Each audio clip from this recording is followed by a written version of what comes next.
मैले जित्न खोजे चाहिँ कमान्डरलाई म हारेँ। म त हार स्वीकार गर्छु इतिहासको कटघरामा उभिएर। सायद म अलि भावनाको उत्कर्षमा आएँ। क्रान्ति को सुरुवात गर्ने क्रममा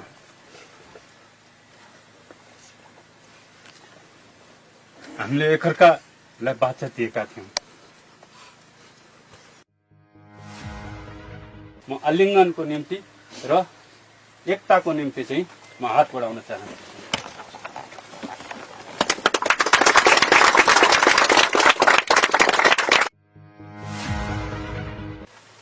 अध्यक्ष कमरेडसित चाहिँ मेरो सम्बन्ध के हो? अध्यक्ष प्रति अथवा हेडक्वार्टर प्रति भनौँ मेरो चाहिँ धारणा के हो, सम्बन्ध के हो भन्ने एउटा प्रश्न र कमरेड प्रचण्ड प्रति मेरो धारणा के हो? ल हाम्रो जो एउटा कम्युनिस्ट सम्बन्ध, एउटा आत्मीय सम्बन्ध, एउटा कमरेडको सम्बन्ध मतलब हेर्दाखेरि मलाई सम्झना छ, मेरो दिमागमा ताजै सम्झना छ। मान्छेहरू ईर्ष्यालु भए, धेरै ईर्ष्या गरे चाहिँ हाम्रो सम्बन्ध, त्यो आत्मीय सम्बन्ध हेरेर देखेर चाहिँ कतिसम्म भयो त भन्दाखेरि चाहिँ हाम्रा श्रीमती परिवारहरू पनि ईर्ष्यालु भए। यो ढङ्गको चाहिँ देखिन्छ हिस्ट्री हेर्दाखेरि चाहिँ ल हामी धेरै हाम्रो सफलतामा धेरै हामीले हर्ष मनायौँ, हाम्रो विफलतामा हामी रातभरि रोयौँ पनि चाहिँ। हामीले जनयुद्ध, एउटा नयाँ पार्टी, एउटा नयाँ सेना, एउटा नयाँ मोर्चा कसरी क्रिएट गर्ने भने हामी सिरान चोकमा पनि हामी चाहिँ तालिम गऱ्यौँ, हामी मनाङमा पनि पुग्यौँ, हामी यो सिस्ने जलजलाका भिरहरूमा पनि गोरेटो हामीले कोर्ने कोसिस गऱ्यौँ चाहिँ। त्यहाँदेखिको रिलेसन हो त्यो भीमसेन नगरदेखि मात्र होइन कि हाम्रो रामपुर, हामी नारायणको किनारदेखि चाहिँ हाम्रो रिलेसन सुरु भयो। त्यस कारण त्यहाँनिर त्यताबाट हेर्दाखेरि हामीले एउटा कम्युनिस्ट सङ्गठनबाट, एउटा अध्ययन मण्डलबाट हाम्रो रिलेसन सुरु भयो चाहिँ र यो यहाँसम्म आइपुगेछ भनौँ न चाहिँ। एउटा कमान्डरले आफ्नो सिपाहीबाट के अपेक्षा गर्छ? एउटा क्वेसन हुन्छ, हरेक कमान्डरले आफ्नो फर्मेसनबाट चाहिँ के अपेक्षा गर्छ भन्दाखेरि त्यसको फर्मेसनले कमान्डरको आदेशलाई निशर्त पालन गरोस् र त्यो मर्न नहिचकिचाओस् त्यो आदेश दिएपछि भन्ने अपेक्षा गर्छ। सारमा यही हो, एउटा कमान्डरले एउटा सिपाहीबाट अपेक्षा गर्ने त्यही हो। एउटा कमरेडले, एउटा आत्मीयले, एउटा मित्रले अपेक्षा गर्ने चिज के हो भने त्यसले दुःखमा साथ दियोस्, त्यसले अप्ठ्यारोमा चाहिँ हलो नअड्काओस्, बरु त्यो अप्ठ्यारो फुकाउनको निम्ति चाहिँ त्यसले साथ दियोस् भन्ने चाहन्छ।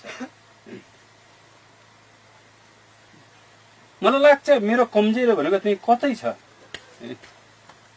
मैले अहिले यहाँ उभिएर एउटा आत्मीयले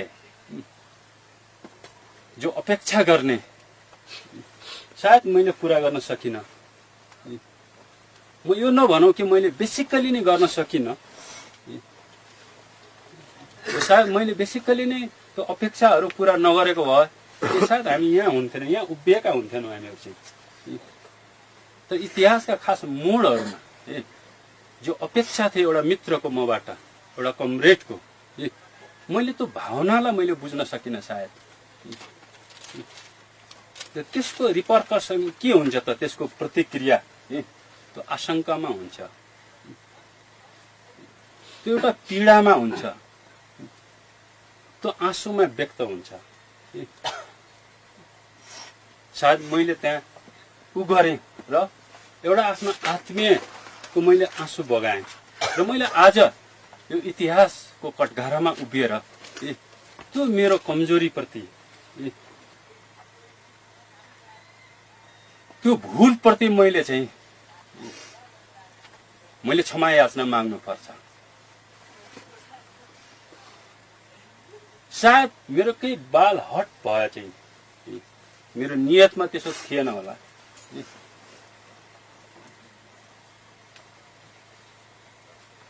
त्यसले आफ्नो आत्मीयको चित्त दुखायो र म आत्मीय प्रचण्डलाई म इतिहासको यो कठघरामा उभिएर, यो जनताको सामु उभिएर म यी सबै भुलहरूको निम्ति म यो उचाइबाट म क्षमा याचना माग्न चाहन्छु।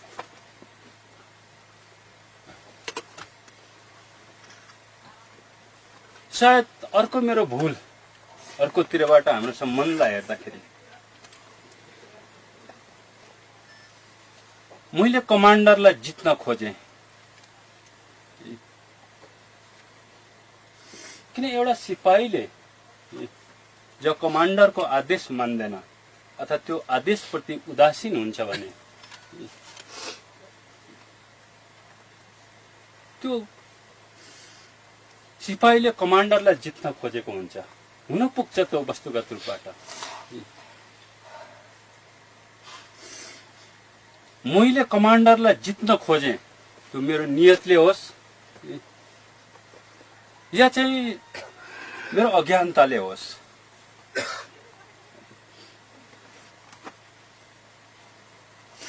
त्यहाँबाट समस्या पैदा भए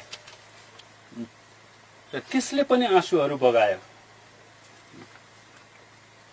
मैले कमान्डरको अगाडि मैले हार्नु पर्थ्यो, मैले निशर्त चाहिँ आदेशहरूको पालन गर्नु पर्थ्यो। सायद मैले गरिन कतै कतै, त्यसैले मैले जित्न खोजेँ चाहिँ कमान्डरलाई, म हारेँ। म त्यो हार स्वीकार गर्छु इतिहासको कठघरामा उभिएर, र म मेरो कमान्डरलाई जित्न चाहन्छु, तर म जितेर होइन कि म हारेर जित्न चाहन्छु। त्यसकारण म आफ्नो कमान्डरको अगाडि आज र इतिहासको यो कठघरामा म आफ्नो हार स्वीकार गर्छु।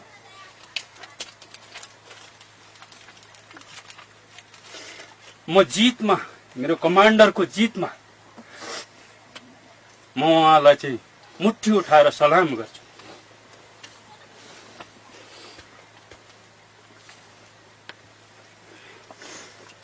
कमरेडहरू, सायद म अलि भावनाको उत्कर्षमा आएँ, तर मलाई लाग्छ मैले सही गरिराखेको छु।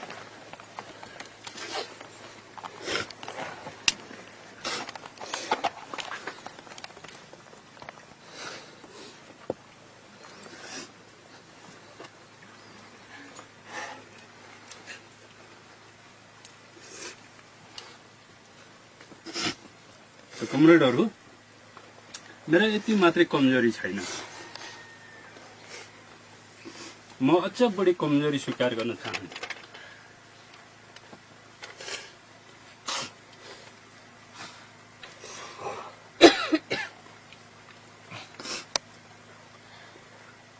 हामीले यो पार्टी निर्माण गर्ने क्रममा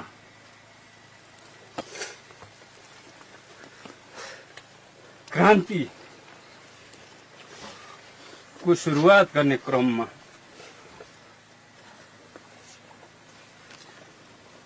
हामीले एकअर्कालाई बाचा दिएका थियौं।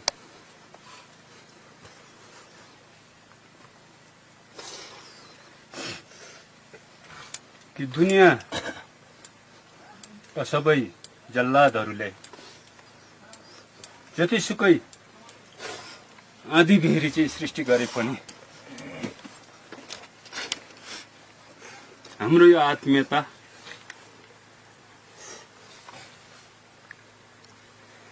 यो सम्बन्ध चाहिँ कहिले पनि टुट्ने छैन। हामी सिद्धिने छौं तर हामी झुक्ने छैनौं, हामी टुट्ने छैनौं। हामीले वाचा गरेका थियौँ। हामीले पटक पटक ती वाचाहरूलाई स्मरण पनि गरेका हौँ।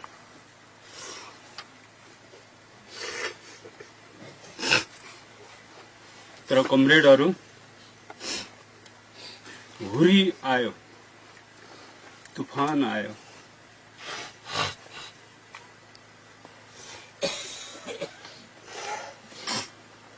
र ती हुरी बतासहरूले हामीमा दरार पैदा गर्यो।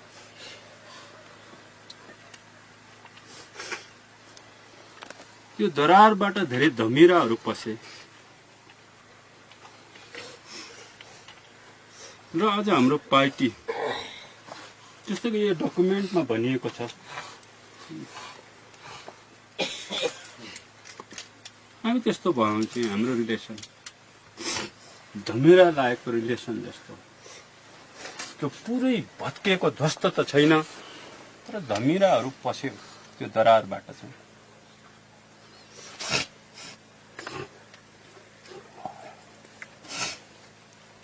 मलाई लाग्छ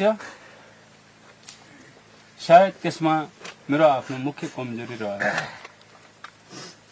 मैले कमरेड प्रचण्डलाई भन्ने गर्थेँ, मैले अध्यक्षलाई भन्ने गर्थेँ, म उचाइ होइन कमरेड,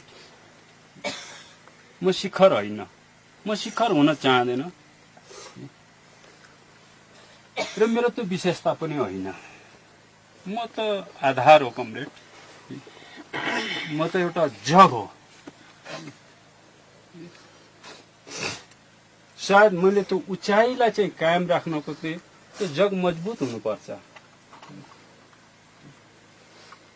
जग मजबुत भयो भने त उचाइ रहँदैन। त्यो गर्ल्याम गुरुम त्यो ट्विन टावर जस्तो गरेर चाहिँ सिद्धिन्छ त्यो। तर उचाइ धेरै भयो भने पनि जग भाँसिन्छ कमरेड भने हामी मूल्याङ्कन गर्थ्यौँ।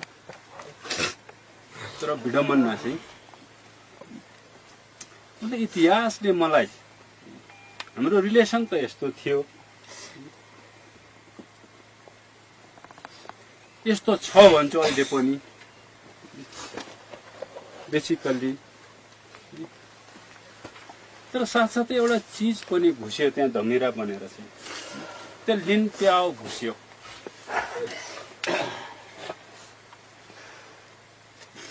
हाम्रो सम्बन्ध अब होक्जा र लिन प्याएको भयो त बनाइदिए। साँच्चै यो हो त हाम्रो रिलेसन, होक्जा र लिन प्याएको हो त?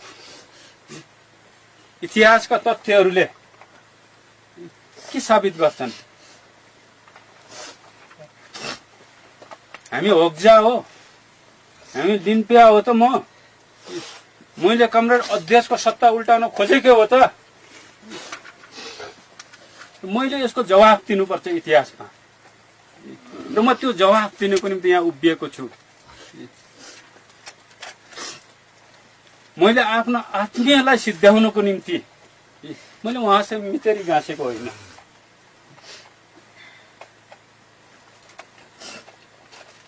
मैले आफ्नो अध्यक्षलाई सिद्ध्याउनको निम्ति म कमरेड इन आर्म्स बनेको होइन। त्यसो होइन, कुनै पनि तथ्यले त पुष्टि गर्दैन। तर यही भइरहेछ कमरेड। किन चाहिँ हामी बिचमा मिल्दैन त? किन आशंकाहरू रहन्छन् त? यो प्रश्न त मेरो पनि त्यो हो इतिहासलाई। इतिहासले मलाई गर्छ भने, जनताले मलाई प्रश्न गर्छ भने मेरो पनि त जनतालाई प्रश्न गर्ने छ। म पनि त जनता हुँ, म नेता मात्रै होइन, म पनि जनता हुँ। जनता र नेताको फ्युजन हुँ म चाहिँ। त म जनताको हैसियतले सोध्छु, नेताहरूलाई, यहाँ उपस्थित नेताहरूलाई म सोध्छु के म लिन पायो हो त? इतिहासले यो जवाफ दिनुपर्छ। आजको 21औं शताब्दीको जनताहरूले जवाफ दिनुपर्छ। कमरेड अध्यक्ष होक्जै हो त? त्यो जवाफ दिनुपर्छ। यो जवाफ नदिकन हामी अगाडि बढ्न सक्दैनौँ।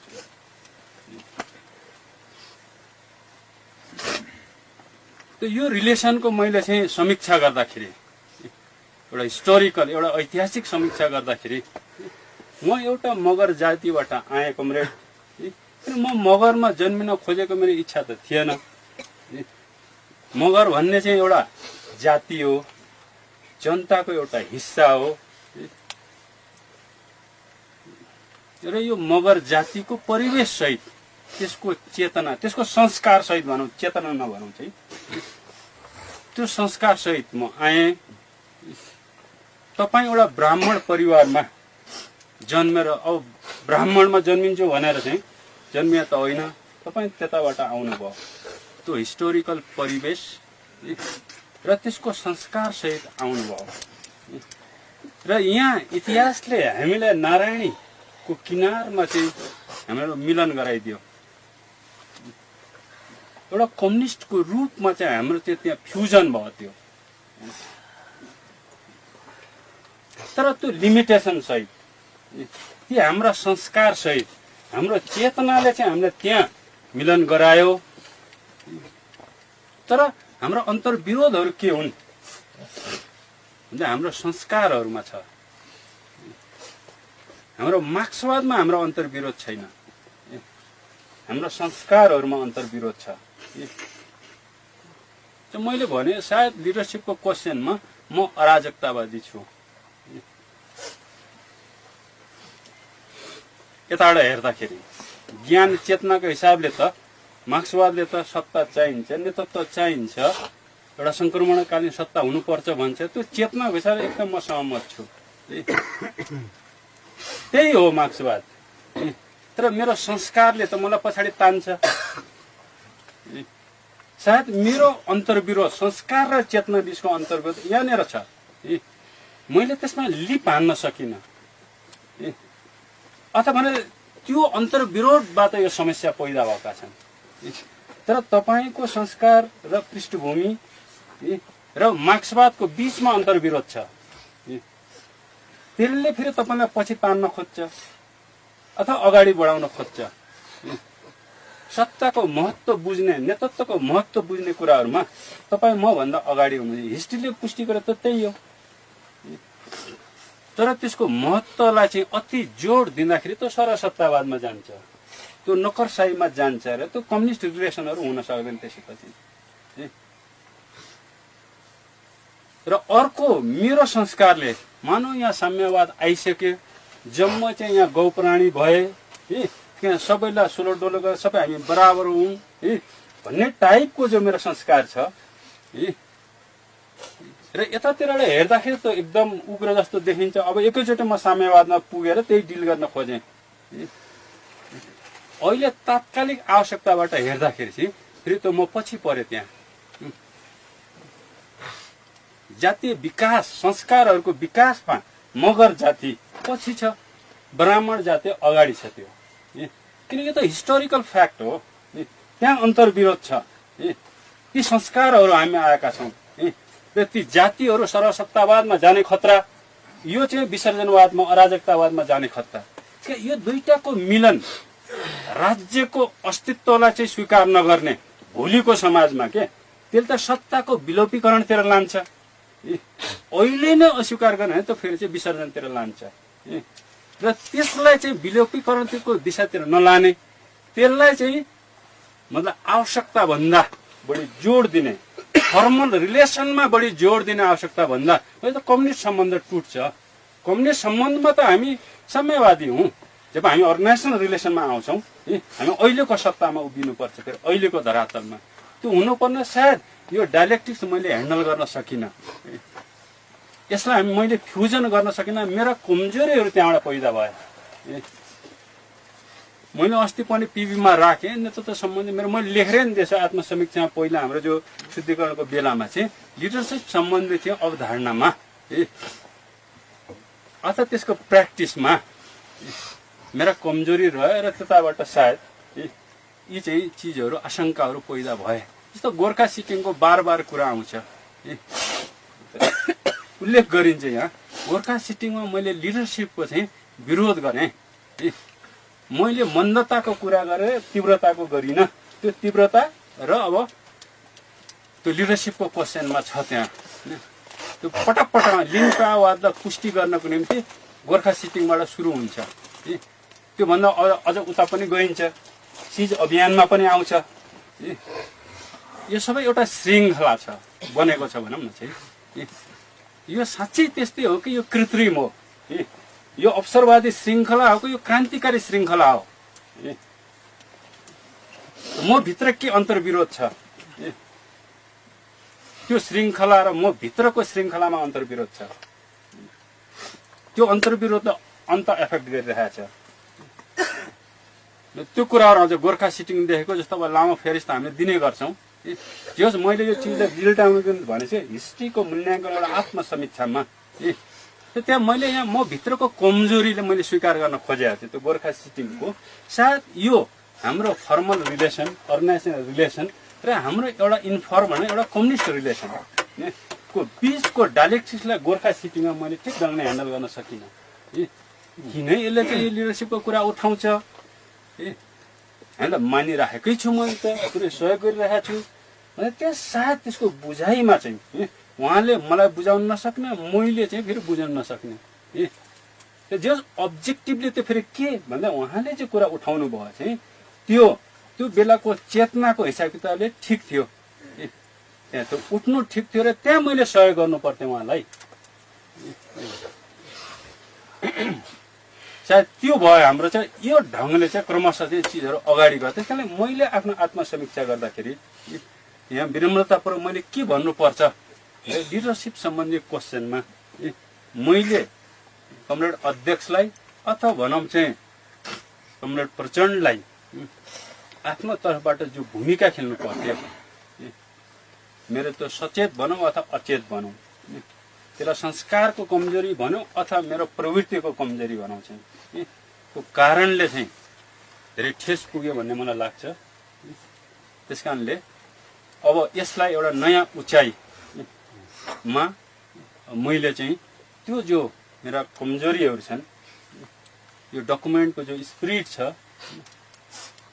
जनताको जुन भावना छ कार्यकर्ताहरूको जुन चाहना छ त्यो उचाइमा म उठ्ने प्रयत्न गर्नेछु र म त्यो प्रतिबद्धता म आज यो ऐतिहासिक बैठकमा चाहिँ म एउटा नयाँ सङ्कल्प म लिन चाहन्छु र कमरेड अध्यक्षलाई र कमरेड प्रचण्डलाई चाहिँ म यो विश्वास दिलाउन चाहन्छु कि म कमरेड प्रचण्डको अपेक्षामा म अधिकतम रूपमा खरो उत्रिन प्रयास गर्नेछु कमान्डरको हरेक आदेशलाई मैले निशर्त पालन गर्न चाहिँ म यहाँ एउटा नयाँ सङ्कल्प लिन चाहन्छु र अन्तिममा म सबै कमरेडहरूलाई यो सङ्कल्प र अझै मजबुत बनाउनको निम्ति यो प्रतिबद्धतालाई अझ बढी सिमेन्टेड बनाउनको निम्ति सबै कमरेडहरूको पनि म सहयोगको म अपेक्षा गर्दछु र अन्तिममा चाहिँ म कमरेड अध्यक्षलाई चाहिँ 21औं शताब्दीको विश्व क्रान्तिको र नेपाली क्रान्तिको र अहिले नेपाली क्रान्तिको यो प्रत्याक्रमणको महानायकलाई कमान्डरलाई चाहिँ म त्यसको सफलताको निम्ति म शुभकामना दिन चाहन्छु र आफ्नो प्रतिबद्धता म फेरि पुनः एकपटक म एउटा रेड सल्युट चाहिँ टक्राएर म व्यक्त गर्न चाहन्छु र आत्मीय प्रचण्डको हैसियतले म उहाँलाई यो पनि अनुरोध गर्न चाहन्छु कि यो ऐतिहासिक घडीमा हाम्रो युनिटीलाई चाहिँ हाम्रो एकतालाई एउटा आलिङ्गनको रूपमा चाहिँ एउटा अभिव्यक्त गरोस् भन्ने म आफ्नो इच्छा र अनुरोध मलाई राख्दै चाहिँ म आलिङ्गनको निम्ति र एकताको निम्ति चाहिँ म हात बढाउन चाहन्छु।